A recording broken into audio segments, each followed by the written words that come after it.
Хэрхэн хөрөнгийн урсгал засвар хийх вэ?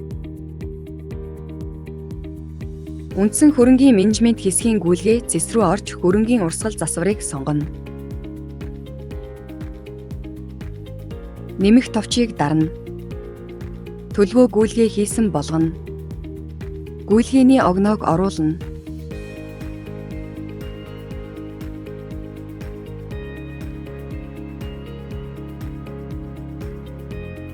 Тайлбарыг оруулна.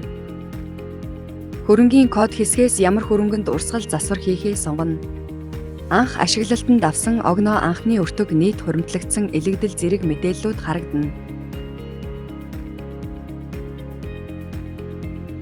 Засварын тайлбарыг бичнэ. Засвар нэгж үн буюу үнийн дүнг оруулна. Хадгалах товчийг дарснаар урсгал засварын гүйлгээ амжилттай үүснэ. Үндсэн хөрөнгийн менежмент цэс рүү орж лавлгаа хэсгээс урсгал засварын лавлгааг сонгоно.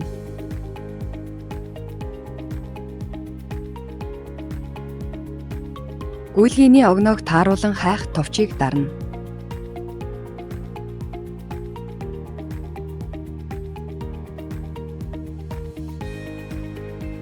Гүйлгээний дугаар дээр дарж дэлгэрэнгүй мэдээллийг харах боломжтой.